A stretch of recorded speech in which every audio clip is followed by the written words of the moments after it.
il faut que l'âme fasse deux expériences. Premièrement, qu'un coup fatal soit porté par la mort de Christ à sa force personnelle et à son propre gouvernement de soi. De même que Jacob, après que Dieu eut touché la hanche ou le nerf de sa jambe, dut rester boiteux jusqu'à la fin de sa vie, il faut aussi que soit enregistré dans notre âme le fait qu'elle ne peut pas et qu'elle ne doit pas.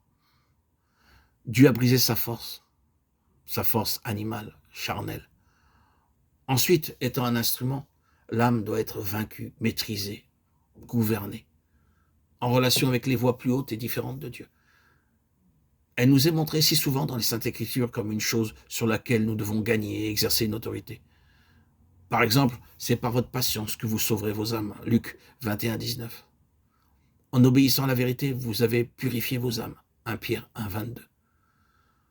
Remportant le prix de votre foi, le salut de vos âmes. 1 Pierre 1, 9. Il nous faut veiller tout en reconnaissant le fait que notre âme a été séduite, captivée, obscurcie et intoxiquée par un intérêt personnel.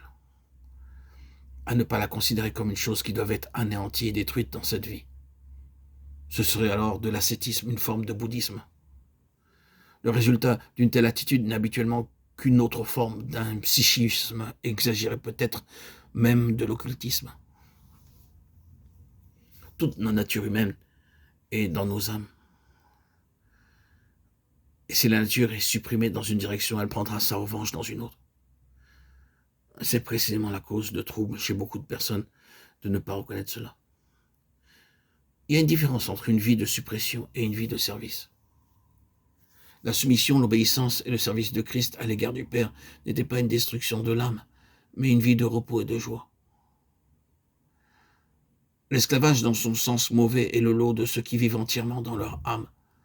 Nous avons besoin de réviser nos conceptions du service, car il est regardé de plus en plus comme une servitude et un esclavage, alors qu'il est en réalité quelque chose de divin.